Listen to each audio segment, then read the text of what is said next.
So, hello.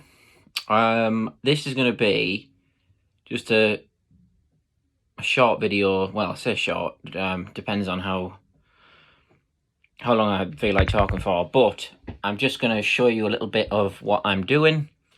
And I'm hoping to eventually be able to show the actual process of the laser cutting and stuff like that. Because at the minute, this is just I'm limited with what I'm doing with the camera. It's just my phone propped up, so I can't do that much, but I can, I do a little bit.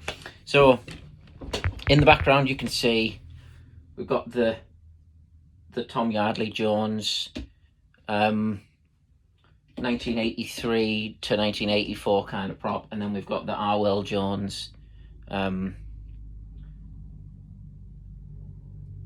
Geordie through to Shooty box. So they're like two that are currently on sale. But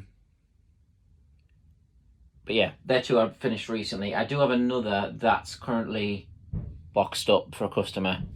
But I didn't realise I was going to have two to take photos with too, so it's a shame the other one's boxed up, but it would be too much effort for me to get it out. But yeah, I've got the Newbury prop. I don't know whether anyone saw that, but it had I'd done like the chalk on it. Happy birthday from the doctor or whatever. Yeah, so that's what's in the background. And what I'm currently working on is the Brachacki.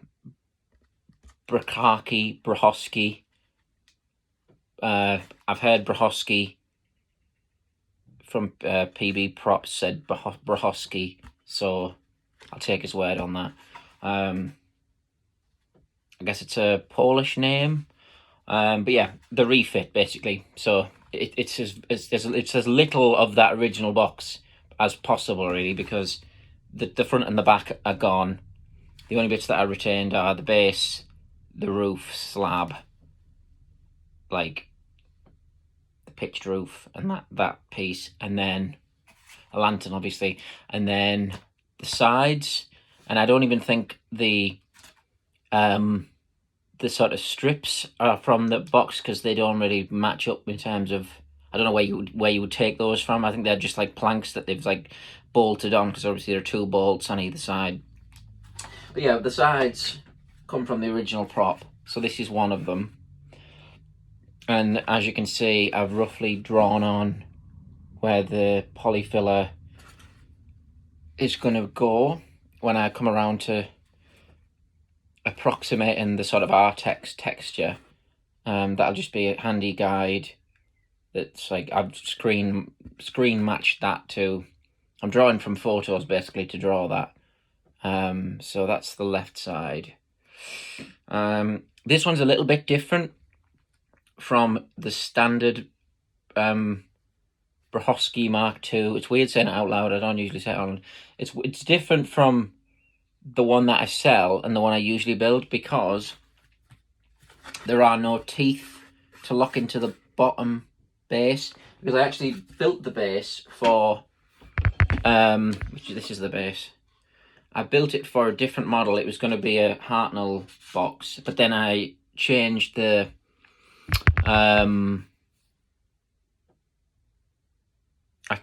design for the Hartnell box when I built the 1:5 scale copy prop model.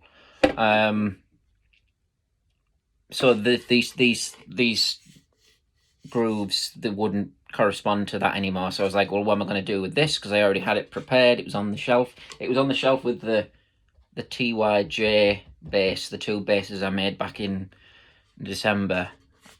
I say made, it's not a massive amount to that, but they were done, they were ready. So I wanted to use them up, so I thought I'll have a go at this. So yeah, flat bottom. Normally they would lock in, but I'm taking the opportunity to make one that is more reminiscent of the real thing, in the sense that the actual base by this time was the Hartnell base, but it had two locating bars on it. So I'll use these two IKEA pencils to demonstrate. It's really fortuitous that I just happened to have them. But yeah, there was 2 bars like that.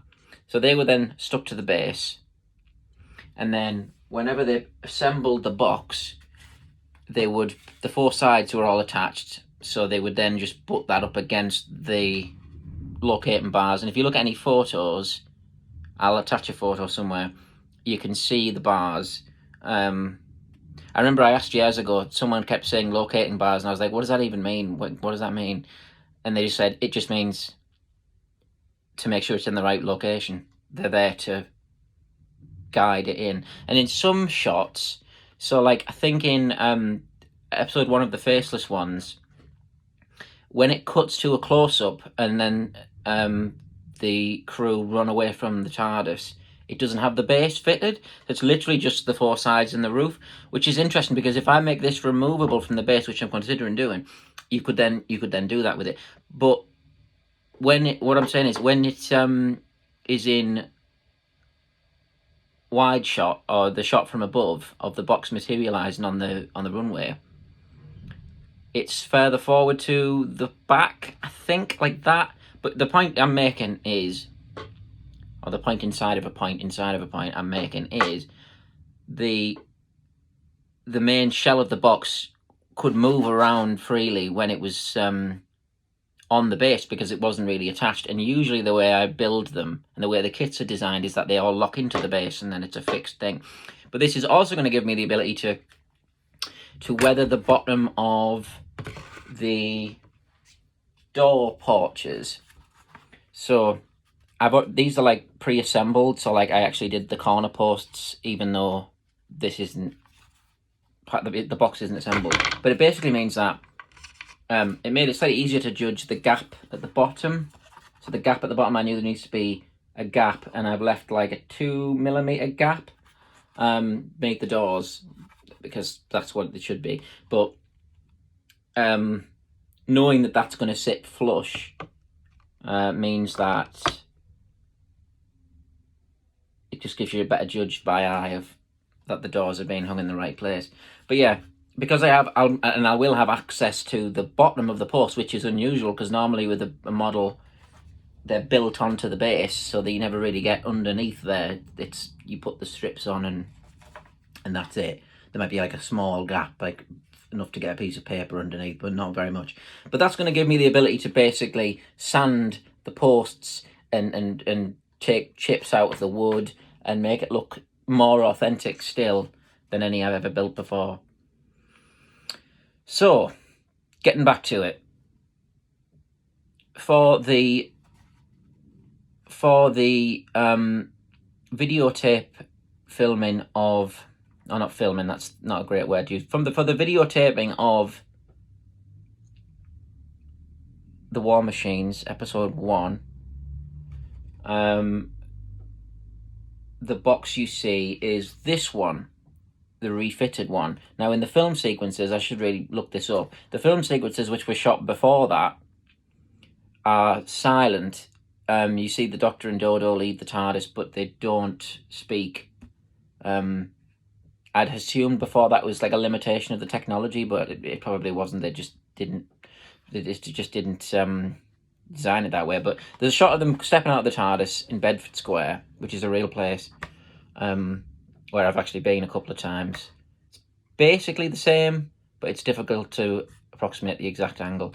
But yeah, so, that's just given me an idea. I could take this, if I finish this model before the 18th, I could take this to London. Maybe a bit difficult to lug it around on the tube, but we'll see.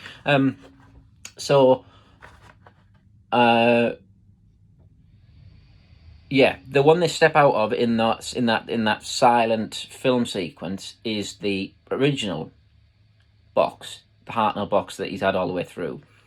But then it cuts to the videotape, what I assume is videotape. Although I think that's on location too, so maybe they're just like different sections of film. But either way, they cut to a close-up, and then the Doctor puts the little out-of-order sign on the door, and the TARDIS has changed completely. Now, to the untrained eye, you might think, oh, the windows have just been painted blue. But if you look closer, it's entirely different. These this and this. So that's the front, that's the back. They're basically identical, really. Like, superficially, they're identical.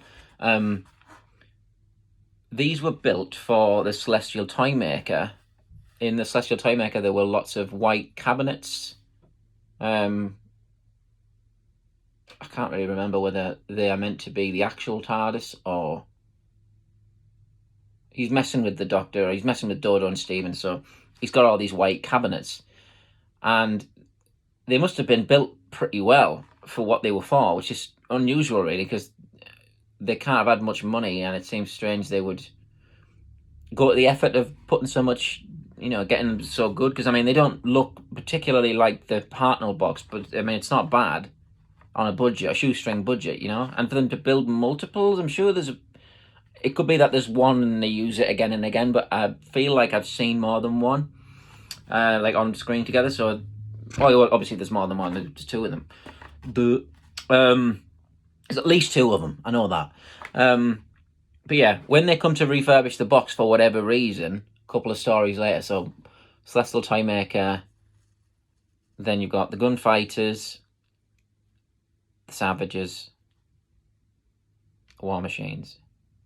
So at some point, they decide, after the Savages, they decide to change the box. So they retain the two sides, and they take two of the Celestial Toymaker porches. Now, if you've seen me tweeting recently, you will see I've been calling them Celestial Toymaker porches, because that's what they are.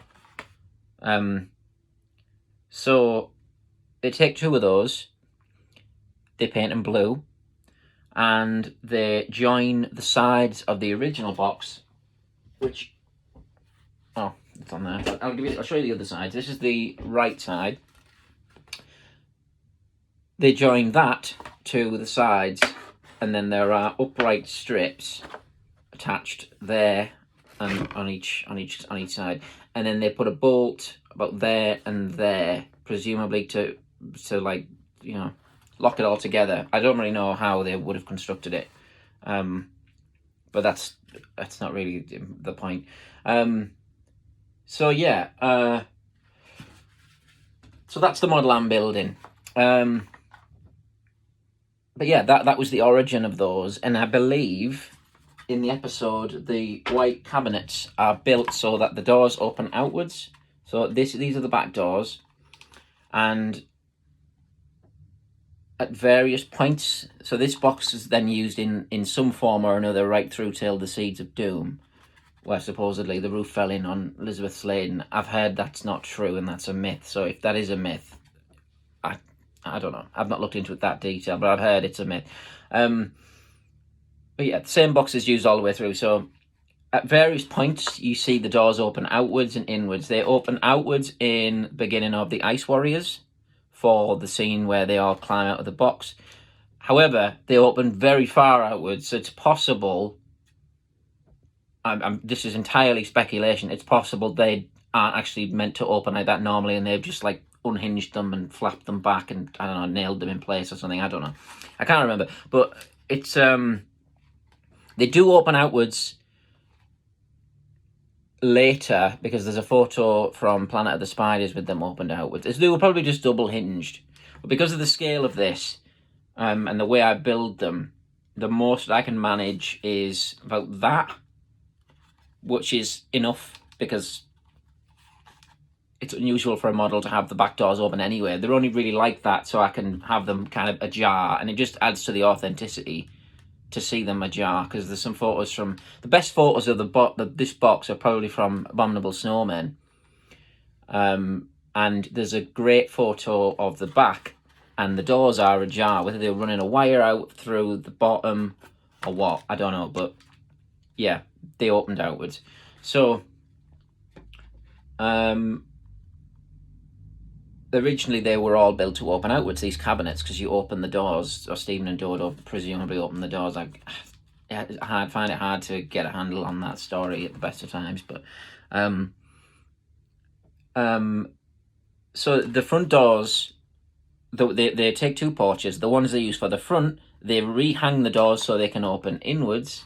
So the front is here, And then at some point, either during production of the Smugglers or prior to the 4th production block starting for the 10th planet, they fit these 2 little clover leaf door stops, basically to stop the doors swinging outwards. So there's your answer, actually. They probably could swing both ways. That might be in the sense to it. But yeah, they wanted them to stop doing that, and they wanted them to open inwards, like the traditional police box prop. If they hadn't paid attention to that, we could have had a very different outcome. We could have had a TARDIS from that point on with doors that opened outwards, which, while technically closer to a real police box, just feels weird, and I don't like that. I prefer the sort of silhouette with them opening inwards. But yeah, they fitted the little clover leaf stops, and then for the back doors, they didn't bother with that because they're not going to see the back most of the time. There's a very noticeable gap that I've put in, which is, I think, right. It probably is. It's a while since I designed the plans based on, like, the model plans around someone else's plans on TARDIS builders. Guy called Tony Farrell. He's not there now, I don't think, but he used to do a lot of stuff. He designed the box for the Twice Upon a Time Hartnell box, which is meant to be this one, but it's a bit different. They tweaked the design and stuff. It's taller, and I don't really like it. It feels a bit manufactured. This was like an organic consequence of 2 boxes being shoved together, you know, bits and pieces, whereas that was like designed. But yeah, I appreciate the effort, obviously. But yeah, so the back doors kept their little doorknobs. So the white cabinets all had, or at least one of them did in the photo, these little doorknobs that literally look like things off like a pine wardrobe. You don't see them now so much. I don't think it's fashionable anymore, but used to get them just a wooden knob, the same colour as like the wardrobe. But yeah, they had little mismatched doorknobs on each door. One was slightly bigger. And on this model, and on the real prop, at that point still, they still had them. And I don't know exactly when they lost them. They're still there in Spearhead from Space, I think, because it was more or less unchanged. Like, they hadn't done a massive overhaul. It's possible the next time it gets an overhaul is for Terror of the Autons, and it's possible that was when they locked off the door handles or snapped them off or whatever, because they don't, you know, door knobs, rather, they're not handles. They don't really add anything visually, so then they're just unnecessary. But yeah, they'll be on this model. They should be there at this point, so I haven't done them yet, but I will. Yeah, so that's what I'm working on. So it's going to be a little bit more organic. Probably the wrong word, but a little bit more organic in the sense that, as I said, the base is literally just flat. You can see where I've filled in is it tongue and groove? The grooves. A groove to me is more like a crease, so I don't see. Anyway, that might be the name for it. But yeah, the way I'm going to construct it is the 4 sides joined with the roof. This is currently the roof. Again, not much of a roof, but I've made the hole so big that you can access it completely from above. So slot that in. So you'll have the 4 sides. I'll probably do it upside down, so they're all attached to the roof, and then you'll have the freestanding unit that can be slotted onto the base, or just fitted onto the base, basically. And yeah, the blue colour is okay. I'm still a little. The base is painted a different. That needs a new coat, but the blue colour I'm currently using, it's okay. I feel like it might be a little bit light, although it does look good on the camera. Not that that's a very good indicator of anything. But yeah, to put it next to that one, they're very similar actually. And yet that appears quite light outside, so that might be an indicator that I need to darken it. But yeah, that's what I'm working on. So this is a 20-minute video, so that's not too bad. But if you've not fallen asleep listening to me drone on, thanks for watching. And I will do something else soon. I don't really know how to video edit. I just haven't had the time. I haven't had the inclination to teach myself how to use any of the programs. I did once upon a time know how to do it, but software has changed and I haven't caught up with it. So, but yeah, as a video, this is just I don't know really, a taster of what I could show. But yeah, so next on the agenda, probably going to be finishing the 4 sides before I assemble them, because it's much easier to have the insides painted before you assemble them. The amount of times I've been like reaching inside boxes and trying to paint, it's not practical. But yeah, so thank you for watching if you did, and I'll see you again.